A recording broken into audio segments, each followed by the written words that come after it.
Good day, everyone. Before we begin, allow me to introduce myself first. I am Mart Albert Arabertera, and today I will be discussing the different formats of assessment. So, as educators, we understand that students have diverse needs and learning styles. This is why assessments come in various formats, each designed to evaluate different aspects of students' learning. These formats plays a crucial role in helping us gauge their understanding and progress in specific areas. With that said, let's dive right into the topic. So the first type of assessment we will discuss is the matching type test format. This format allows learners to pair a word, sentence, or phrase from one word with its corresponding word, sentence, or phrase in another column. In this setup, the items in the first column refer to premises, while the corresponding answers in the second column are called responses. So this type of assessment is commonly used to evaluate a student's ability to identify relationships, recognize associations, and connect ideas effectively. So here is an example of the matching type test format. As you can see, on the left side, we have column A, which contains the premises.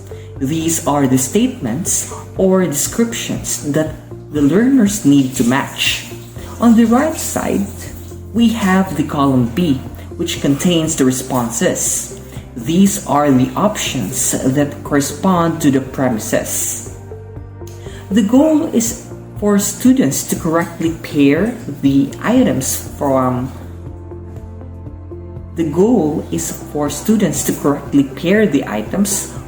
column A with their corresponding answers in column B. For instance, in column A, one of the premises is person who provides schooling for children, and the correct response is the column B, which is the answer is the teacher. Similarly, person who enables a group to find solutions matches with the option in column B, which is the facilitator.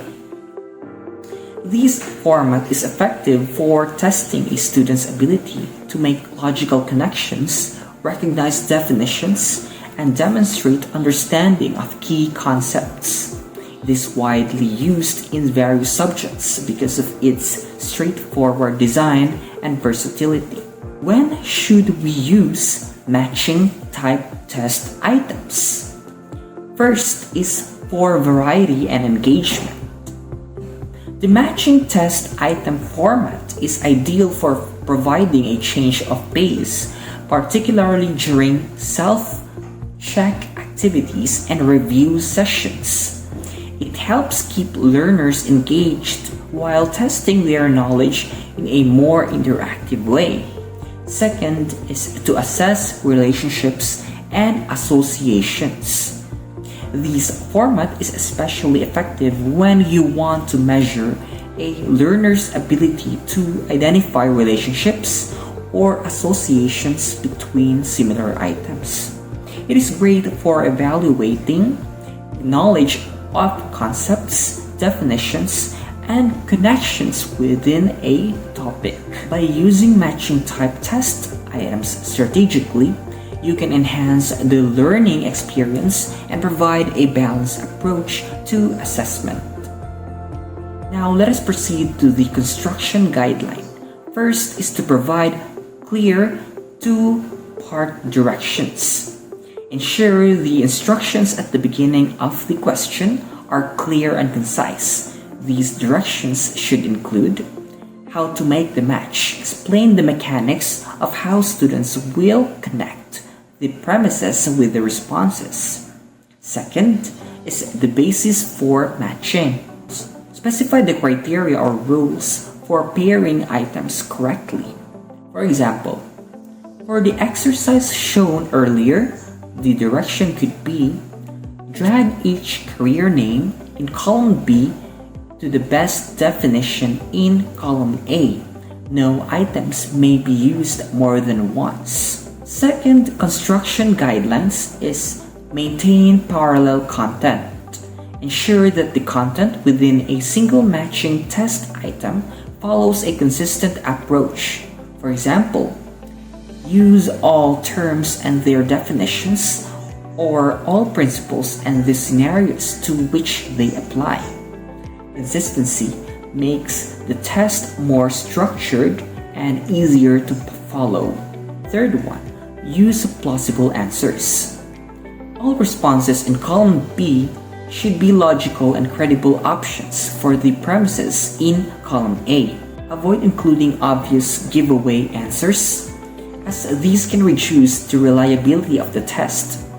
Plausible distractors challenge students to think critically and select the correct match thoughtfully. The fourth one is to avoid unintentional clues. Ensure that premises do not include hints that give away the correct answer. For example, should avoid grammatical clues such as implying the answer must be plural. Avoid word choice clues, such as using the term itself in a definition. These types of errors reduce the challenge and effectiveness of the test. Fifth one is use unequal responses. Whenever possible, include more responses in column B than premises in column A. This ensures that students cannot rely on process of elimination strategies, making the test more reliable and accurate. While these may not be always feasible when using template, it's best practice to strive for. Sixth is limit the number of premises. To avoid overwhelming learners' working memory, keep the list of premises in column A short and manageable. A good rule of thumb is to limit to 6 items or fewer. Depending on your audience, using even fewer items may be more effective to maintain focus and clarity. Seventh one is to ensure one correct answer per premise.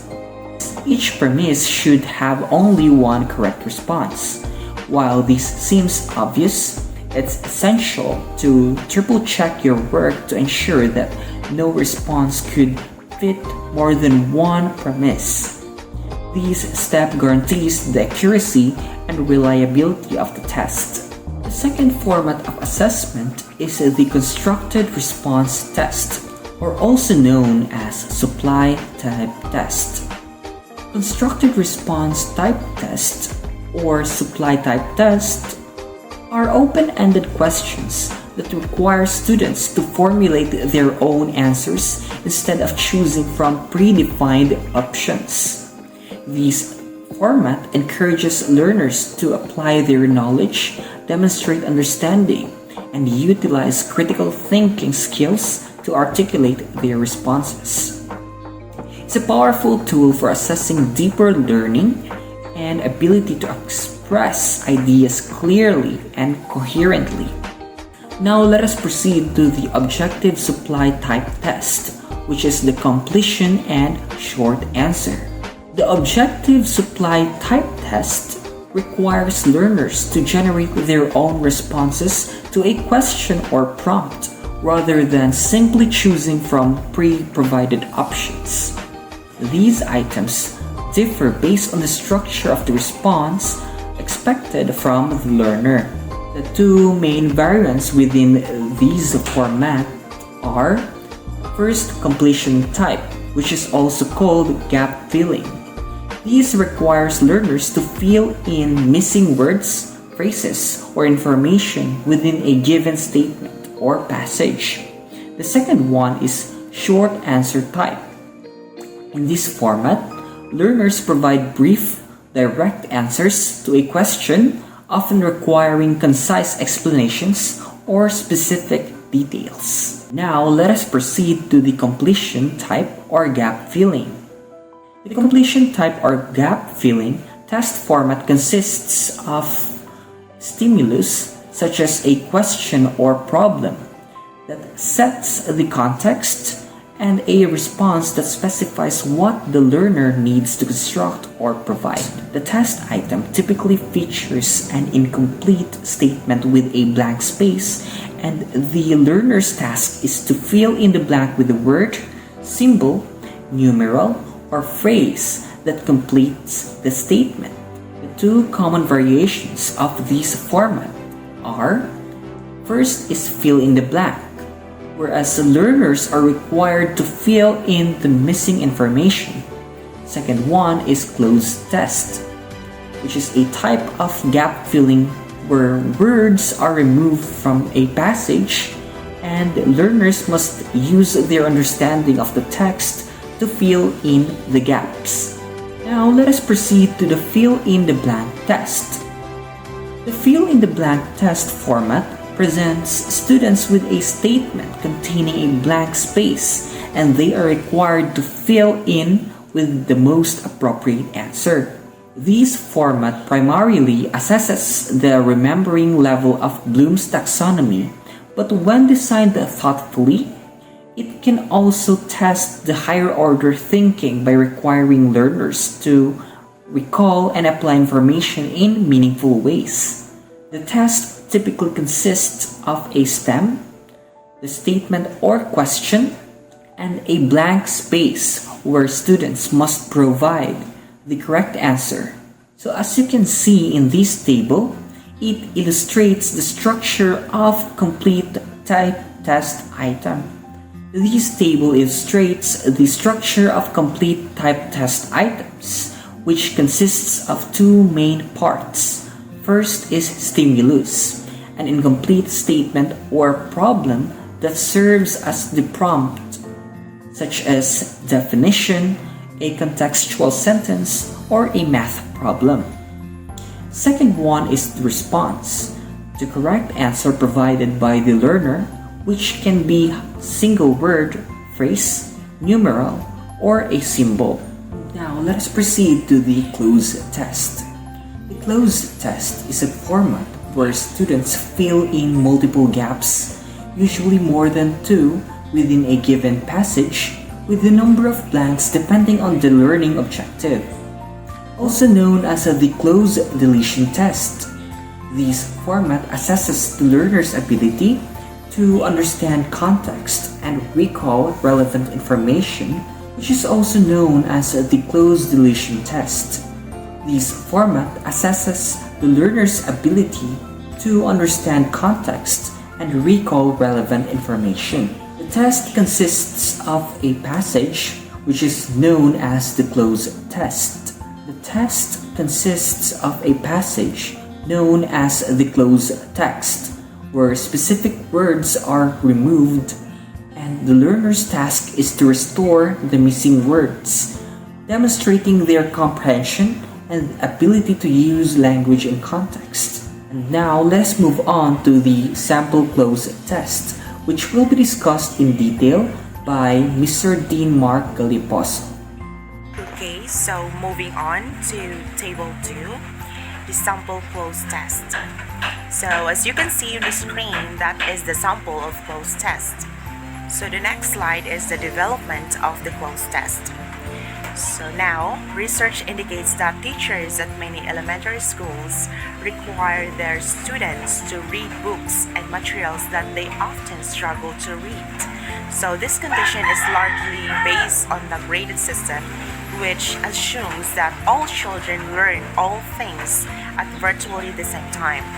So it seems imperative that teachers choose materials that match students' reading skills. To accomplish this, the first task is to determine the appropriateness of reading materials of various students. To some extent, the standardized achievement test offered at least once a school year in most school systems provides such information. However, the results of such tests do not provide a reliable index of reading success in various materials. The reasons for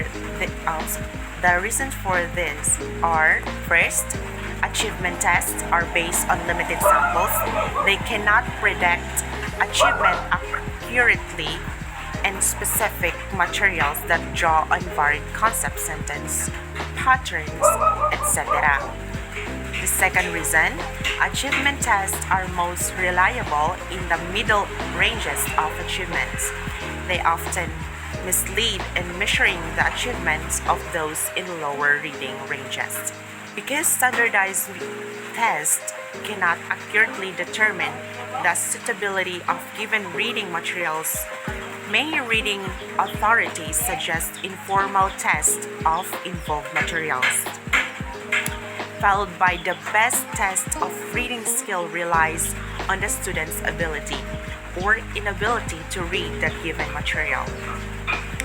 Thus, if a sixth grade teacher wishes to find out which students can read and comprehend the sixth grade geography text, the teacher must first direct at each student to read a specified portion of the text. Second, direct the students to demonstrate some degree of understanding. A student can do this by answering questions about the selections. Development of the closed test. So this method of testing materials is generally called informal reading inventory testing. To use the closed test procedure to score material, follow this protocol. Number 1, the administration. Omit every fifth word, replacing it with a blank space for that teaching or for that student to write an answer. Instruct students to write only one word in each blank and to try fill in every blank. Guessing is encouraged.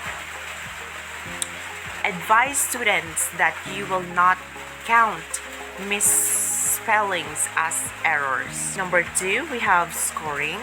In most instances, the exact word must be restored. Misspellings are counted as correct when the response is deemed correct in meaningful sense. Completion type of test. So this is the completion type of test.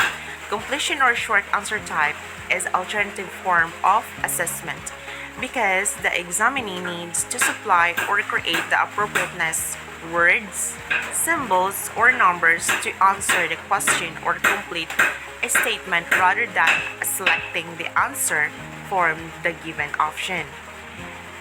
There are two ways of constructing completion types or short answer types of test. Question form or a complete statement or complete the statement forms. So this is the example of the completion and short answer. So as you can see on the screen, so we have the directions. So write your answer before the number in each item. Write the words, phrase, or symbols to complete the statements. So we have the in the left side we have the question form, which supply type item is used measure the ability to organize and integrate material. So what are the correct, incorrect option in the multiple choice? If item called, so that is the question form. On the right side, we have the completion form. So supplied type item is used to measure the ability to organize and integrate material is called blank. So the incorrect option in a multiple choice item are called, so that is the completion form. Moving on to the next slides, we have the guidelines in constructing completion type or short answer test. Number 1, the item should require a single word answer or brief and definite statement. Do not use indefinite statement that allows several answers. Number 2, be sure that the language used in the statement is precise and accurate in relation to the subject matter being tested. Number 3, so be sure to omit only key words Do not eliminate so many words that the meaning of the item statement will not change. Number 4, do not leave the blank of the beginning or within the statement. It should be at the end of the statement. Number 5, use direct question rather than incomplete statement. So the statement should pose the problem to the examinee. Number 6, be sure to indicate the units in which to be expressed when the statement requires numerical answer. 7, be sure that the answer the student is required to produce is factually correct. So it should be factually correct. Followed by number 8, which is to avoid grammatical clues. And last, do not select textbook sentences. So now let's moving on to essay items. Now, it is appropriate when assessing students' ability to organize and present their original ideas. It consists of a few number of questions wherein the examinee is expected to demonstrate the ability to recall factual knowledge, organize the knowledge, and present the knowledge in logical and integrated answer. Types of essay. So, first we have the extended response essay. An essay test that allows the students to determine the length and complexity of the response is called extended response essay type or item. So this one is according to Kubizim and Borich 2007. The next one is, it is very useful in assessing the synthesis and evaluation skills of the students. So extended response essays, when the objective is determine whether the students can organize ideas, integrate and express ideas, evaluate information and knowledge, is the best to use extended response essay test. So this is the rubrics of the extended response essay. So as you can see on the screen, we have the organization and structure, grammar, punctuation, spelling, content and development, and the legibility or the effort. So these is the rubrics of extended response essay. So example of this extended response essay question. Extended response essay. So first, present and describe the modern theory of evolution and discuss how it is supported by evidence from the areas of we have a comparative anatomy and the population genetics. The second, from the statement, wealthy politician cannot offer fair representation to all the people. So what do you think is the reasoning of the statement? So that is the example of the extended response essay questions. Now we have the types of essay items. So this is the continuation.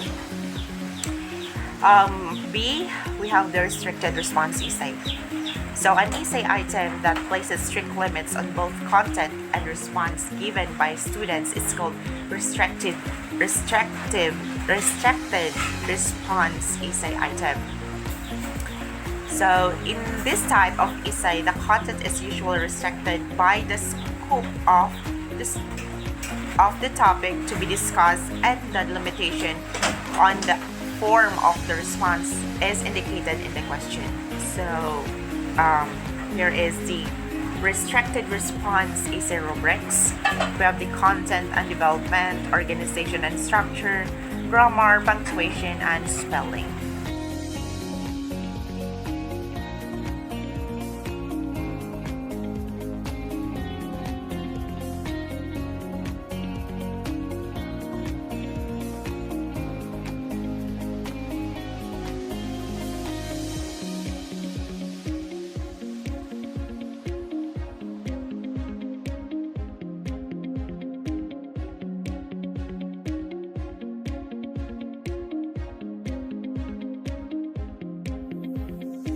So the example of restricted response essay question. So list the major facts and opinions in the first state of the nation address or SONA of the President Benigno Aquino Jr. Limit your answer to one page only. So the score will depend on the content, organization, and accuracy of your answer. So that is the first example. So the second is point out the strengths and weaknesses of multiple choice type of test. So limit your answer to 5 strengths and 5 weaknesses. Explain each answer in not more than 2 sentences. So this is the guidelines in constructing an essay test. So as suggested by Miller and Lin in Gronland 2009, first restricted the use of essay question to those learning outcomes that cannot be measured satisfactorily by objective items. Number 2, they construct questions that will call forth the skills specified in the learning standards. Number 3, phrase the question so that the student task is clearly defined. Indicate an approximate time limit for each question. Avoid the use of optional questions. Plan the mental process are to be tested before writing tests. Use essay question to test the student's ability to organize information. And we have number 8, use keywords to praise your essay question. Example, compare, explain, predict, and so on. Number 9, focus your essay question on only one issue at a time. Okay, so now we have the number 10, which is the last guideline in constructing an essay test. So number 10, inform the test taker that question will be graded on the strength of their evidence, presentation, and organization of thoughts.